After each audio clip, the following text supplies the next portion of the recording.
سلامونه او درنښت زیار خان یم تاسو ته بیا هم افغان جرمن انفو ته ښه راغلاست وایم د فروشاین لوستونه دي خوشحاله یم چې بیا هم تاسو موږ سره مل یاست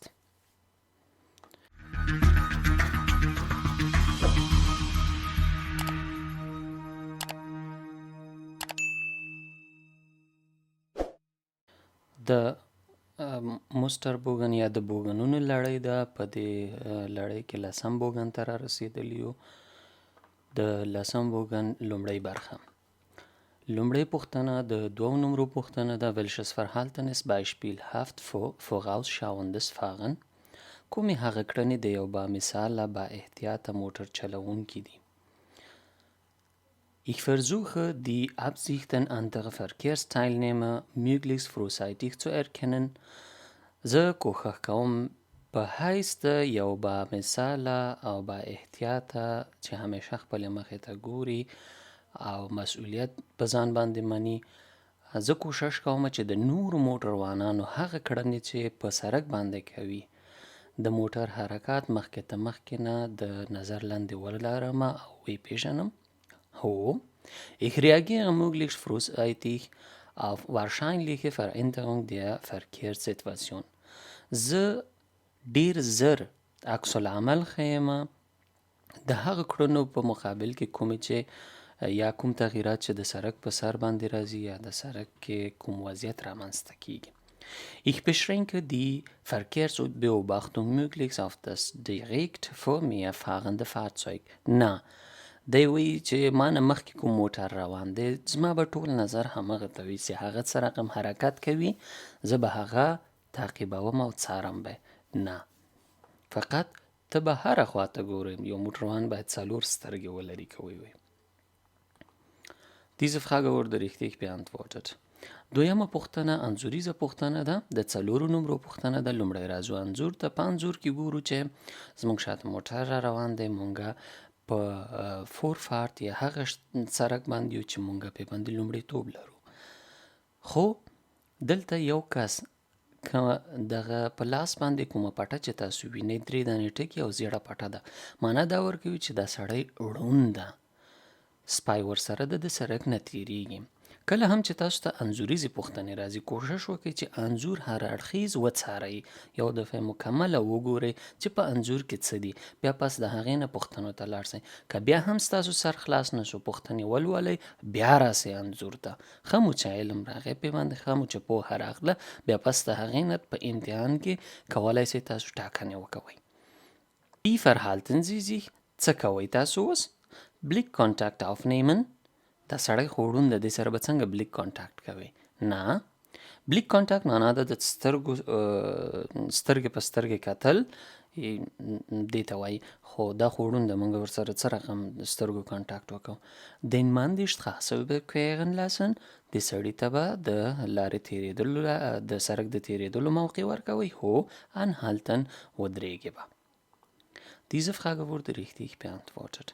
Dritte پوښتنه د 5 نمرو پوښتنه ده In welchen Fällen په کومه موقع کې یا په کوم حالت کې muss das Überholen abgebrochen werden په کوم حالت کې باید تاسو د مخکې کېدلو نه تیر سئ تاسو چې موټر نه تیر مخکې کېږئ هغې نه باید تیر سئ Wenn der Eingeholte seine Geschwindigkeit stark verringert کله چې تاسو د یو موټر نه مخکې کېږئ او هغه موټر یو دفعه خپل د سرعت راټیټ کړي نه دا ښه خبره ده کله چې هغه سرعت راټیټوي تاسو ډیر زر مخکې کېدلی شئ او بیرته کولی شئ چې تاسو تشه پیدا کړئ او هلته راننوځئ Wenn durch unerwarteten Gegenverkehr Gefahr entsteht کله هم چې د مخامخ موټرو راتلونکو له امله تاسو ته کوم خطر پیښیدونکی وي یو سړک ده 2 دانې ځغاستلیکې لري یو د راتلو یو د تلو کله چې تاسو غواړئ مخکې سئ خو د هغې خوا نه ناڅاپي یو موټر راځي یا بایسکل راځي او یا هم هر شی چې وي په دې حالت کې مخکې کېدل د بل موټر نه خطرناک وي نو تیریږي به ترې هو Wenn der Eingeholte plötzlich beschleunigt کله چې تاسو د یو موټر نه مخکې کېږئ او هغه موټر هم جیل کوي تاسو سره یو ځای موټر ته ریز ورکوي، نو دا خو هم د مخکې کېدو لاره اوږدوي، ځکه ته هم باید په دویم ځغاسلیکه کې منډه ورکړې موټر ته، او هغه خو په هماغه مسؤون ځای کې د هغه منډه ورکوي موټر ته. نو دا ډیر بد کار ده چې په دې حالت کې هم خطر راپېښېدونکی وي. نو تاسو به دې وخت کې هم د مخکې کېدلو نه تېرېږئ او نه به مخکې کېږئ دې نه. Diese Frage wurde richtig beantwortet. څلورمه پوښتنه د 3 نمرو پوښتنه ده. Worauf müssen Sie innerorts an Kreuzungen und Einmündungen besonders achten? په تېرو درسونو کې مو ویلي Kreuzung یا Kreuzungen څلور لارو ته وایي، Einmündungen هغه واړه سرکونه چې لومړیتوب نه لري په عمومي سرک باندې یا عمومي سرک ته راځي نښلیږي. که چیرې وای تاسو دننه په ښار کې یاست، اوګنځایونو کې یاستئ، نو څه شي ته مو ځانګړی پام باید وي کله چې تاسو په څلور لارې کې یاستئ او یا هم هغه ځای کې یاستئ چې سرکونه سره یو ځای کیږي. An allen Kreuzungen und Einmündungen gilt ausnahmslos die Regel rechts vor links. په ټولو څلور لارو کې او هغه سرکونه چې سره یو ځای کیږي پرته د کومې استثنا نه د راسته لاس په چپ لاس باندې لومړیتوب قانون پلی کیږي. نه. Die breitere Straße ist immer bevorrechtigt. نه. دلته وایي کوم سرک چې لوی ده یا غټ ده هغه تل یا لومړیتوب لري یا د هغه حق ده. نه. Kreuzende oder einmündende. Kreuzende هغه سرک چې بل سرک پې باندې تیریږي. Einmündende او یا هم هغه سرک چې وړوکی سرک یا بل عمومي سرک پې باندې رانخلي. د können bevorrechtigt sein. دوی کولی سي لومړیتوب ولري obwohl sie schmal und weniger gut ausgebaut sind. سره له دې چې هغه سرکونه واړه وي او یا هم صحیح جوړ سوي نه وي، خو قانون ورته دا حق ورکړی وي چې دغه سرک یا په دې سرک باندې دا نور سرکونه سي یو ځای کیږي، دا سرک په باندې لومړیتوب لري. نو دې ته هم پام وي کله کله داسې تاسو غلط نه سئ چې ولا دا سرک صحیح جوړ نه ده یا دا سرک وړوکی ده، کیدای سي دلته دا قانون پلی نه سي یا دا نه سي. نو دې لپاره تاسو کله هم چې څلور لارې کې یاستئ او یا هم نور سرکونه د سرک سره یو ځای کیږي، دې ته باید خاص پام وکوئ. Diese Frage wurde richtig beantwortet. پنځمه پوښتنه. Was sollten Sie bei Elektrofahrrädern E-Bikes im Straßenverkehr beachten? څه شي ته مو باید ډیر پام وي کله چې په سرک باندې برقي بایسکلونه وي. E-Bike können im Aussehen sehr schwer von herkömmlichen Fahrrädern unterschieden werden. دغه برقي موټر بایسکلونه چې دي دا کیدای سي دومره په اسانۍ سره ونه پیژندل سي کله چې تاسو شاته یاستئ یا هم په شیشه کې ګورئ چې دا برقي ده او که نه ده. In der Geschwindigkeit leicht unterschätzt werden.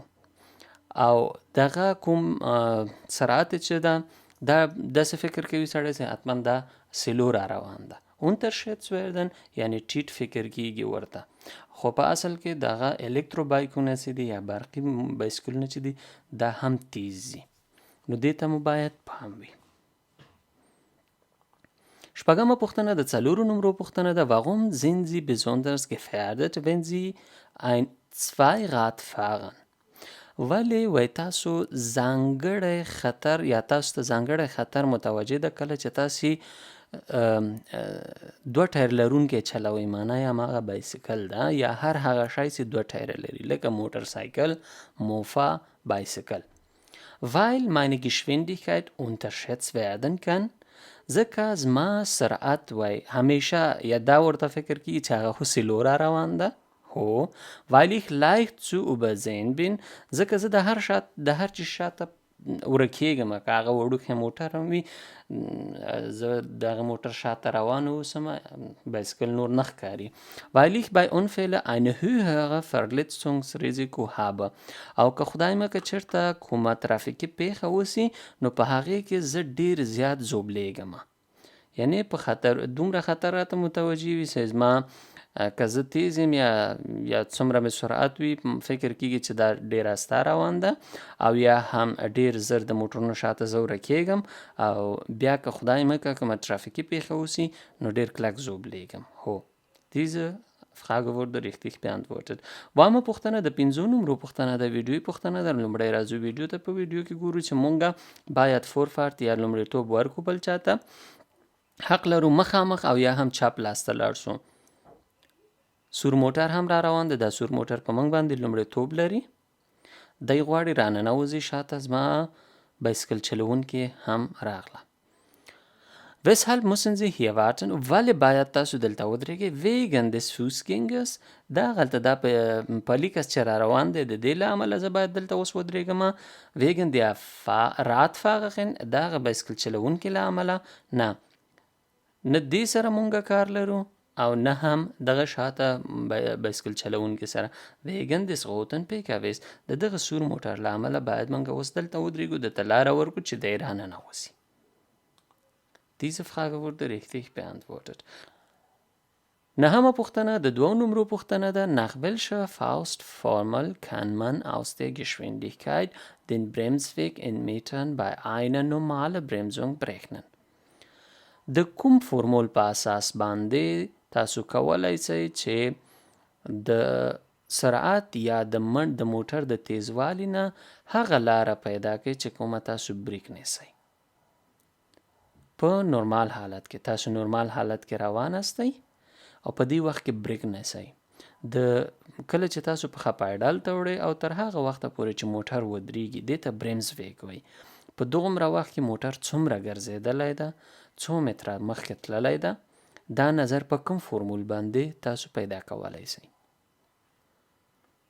د دغه فورمول په اساس باندې Geschwindigkeit in Kilometer pro Stunde geteilt 10 mal Geschwindigkeit in Kilometer geteilt 10.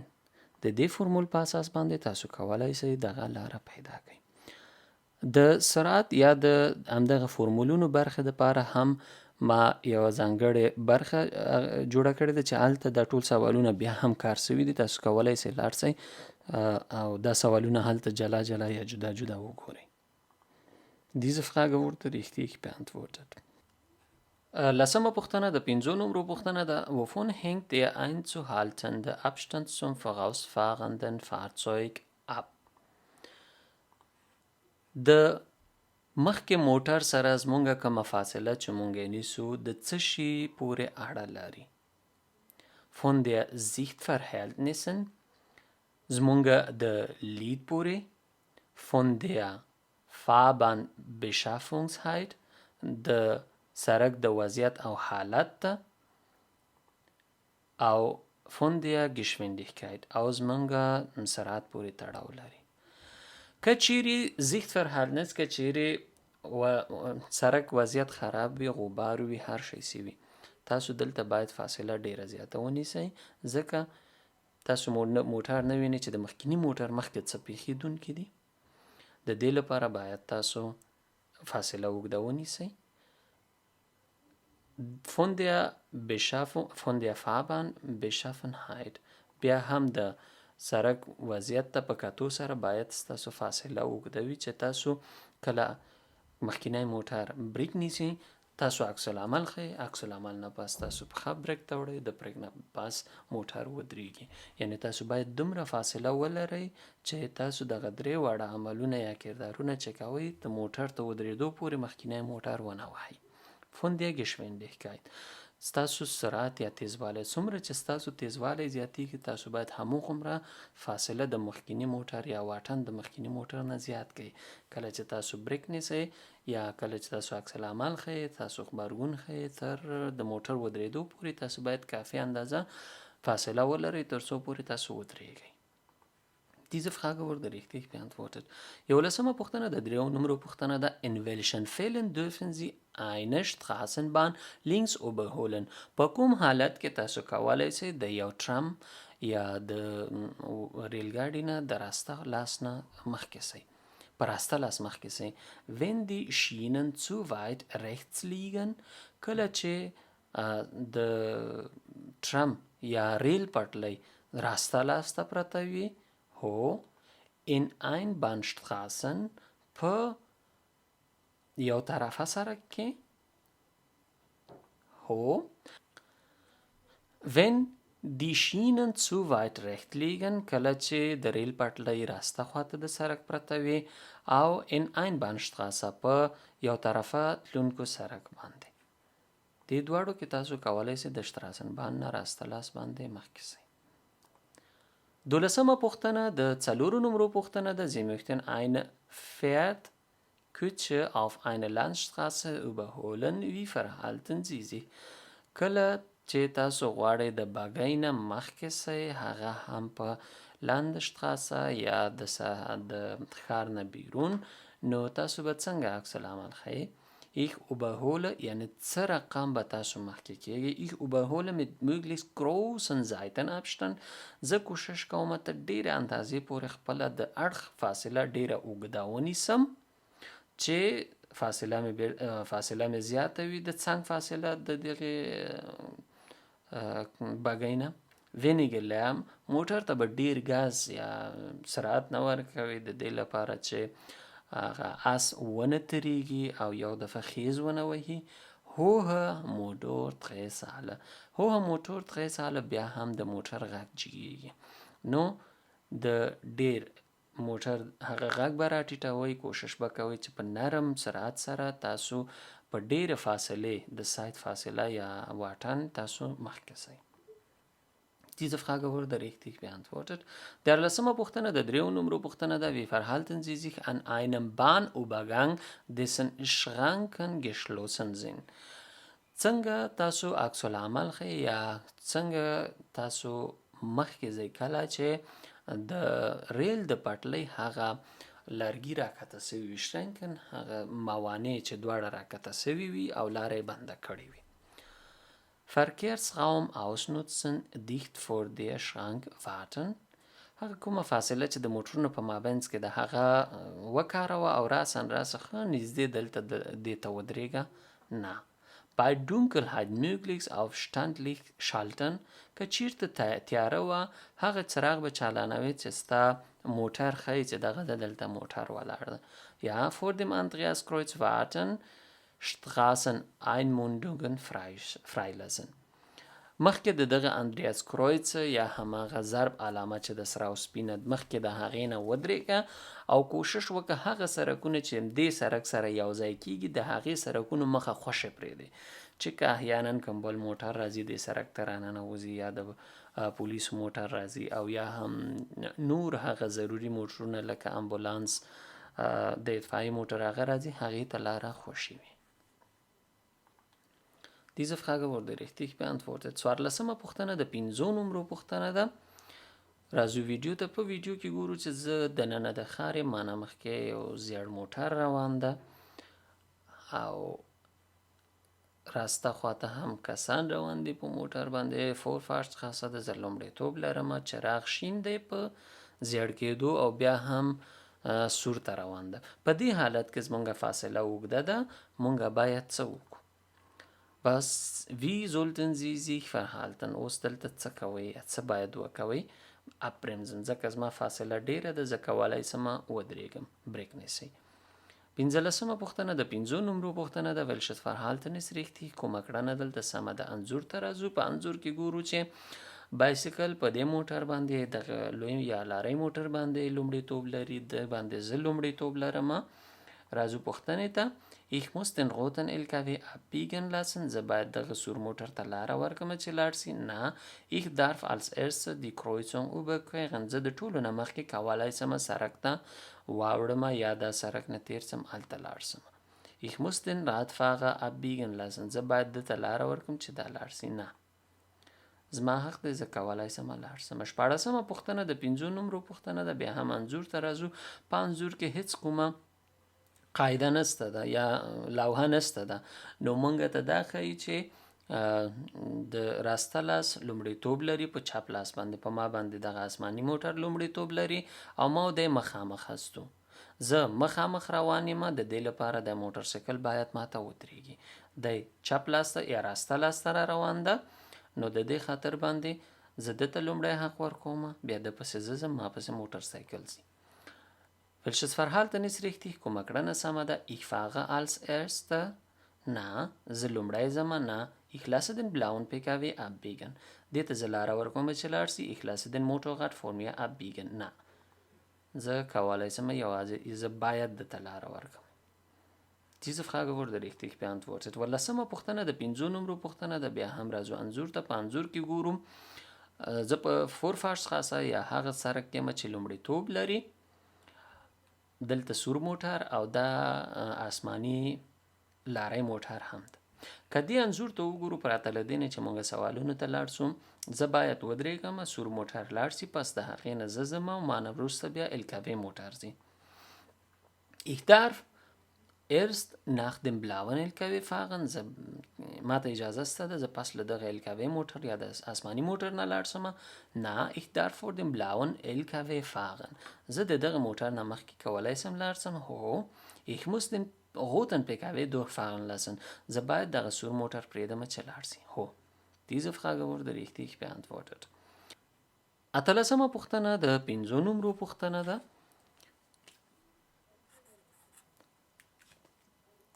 Etwa 80 Meter vor ihnen hält ein Schulbus auf der Fahrbahn. تاسو نه مخکې کابو 80 متره د ښوونځي یو بس په ځغاسلیکه یا سړک باندې ولاړ ده، د سړک اړخ ده. können daraus gefahren stehen. کیدای شي چې دلته کوم خطر پیښ شي یا خطر پیښیدونکی اوسي. Weil an jeder Schulbus-Haltestelle Schüler den Verkehr sichern. نه، ځکه هغه کس چې د ماشومانو سره وي یا دغه زده کوونکو سره وي هغه تل ودرېږي او سړک ته د ماشومان نه پرېږدي. نه، هلته څوک نشته ده، فقط موټروان ده، موټر کې ناسته، په ماشومان کې وزېږي او کته کېږي د موټر نه. Ja, weil Kinder nicht immer auf dem kürzesten Weg die Fahrbahn überqueren. هو، دلته خطر پیښیدونکی ده ځکه nicht immer auf kürzestem Weg die Fahrbahn überqueren. هو، خطر شته ده ځکه ماشومان کوشش کوي چې د لنډې لارې نه موټر ته ځان ورسوي. Ja, weil Kinder häufig über die Straße rennen, den Bus noch zu erreichen. او هو، ځکه دغه زده کوونکي کوشش کوي چې د لنډې لارې نه بوس ته ورسیږي. Diese Frage wurde richtig beantwortet. نولسمه پوښتنه د 2 نمرو پوښتنه ده. Was müssen Sie bei diesem Verkehrszeichen beachten؟ دغه کومه لوحه یا ترافیکي لیکدړه چې ده، کله چې دا ووینئ تاسو باید څه وکړئ؟ Kraftfahrzeuge müssen mit Schrittgeschwindigkeit fahren. ټول هغه موټر چې دي کله چې دې سړک ته ننوځي باید ډېر آهسته آهسته یا ورو ورو لاړ شي. هو، Kinder dürfen auf der gesamten Straßen spielen. ماشومان کولی شي په دغه سړک باندې چې دا لوحه ده ټول سړک باندې مستی او لوبې وکړي. هو، Fußgänger dürfen die ganze Straßenbereich nutzen. او هم هغه پلي تلونکي کسان کولی شي د سړک هره خواته وکاروي. هو، diese Frage wurde richtig beantwortet. د شلمه پوښتنه د 3 نمرو پوښتنه ده. Sie fahren zur Hauptverkehrszeit im Stadtverkehr. تاسو په ګڼه ګوڼه وخت کې سړک ته راوځئ. Welche Auswirkung hat das Fahren im Stop-und-Go-Verkehr؟ معنا دا ورکوي چې کله تاسو په داسې یو وخت کې راوځئ چې د ټرافیک ګڼه ګوڼه ډېره زیاته وي، هغه د سهار 8 نه نیولې تر 8:30 یا 9 پورې او بیا د مازدیګر د 4 نه نیولې کابو تر 6 یا 6:30 پورې. دې وخت کې بې اندازې زیاته ګڼه ګوڼه وي. څه منفي تاثیرات کیدای شي دغه ودرېږه لاړ شه مزل لرلی شي. Meine Fahrzeug verbraucht mehr Kraftstoff. کله چې زه ودرېږم او ځمه نو زما موټر ډېر تیل مصرفوي. هو، mein Fahrzeug verursacht mehr Belastungen für andere, versucht mehr Abgase او ډېر دود تولیدوي. اوس چې څومره موټر زیاتیږي او ودرېږي بیا ریز ورکوي حتما منفي تاثیرات لري. دود کوي، غږ کوي موټر، نو دا ټول منفي تاثیرات دي په محیط باندې. دا درې واړه ځوابونه سم دي. دا و د دې برخې پوښتنې. که چیرې تاسو مخکینی بوګنونه او مخکینی لوستونه نه وي لیدلي او یا هم هره برخه کې ستونزه لرئ، کولی شئ هرې برخې ته جدا جدا لاړ شئ او یا هم کولی شئ د لومړي بوګن نه وروسته بیا وګورئ. تر بیا ښې چارې.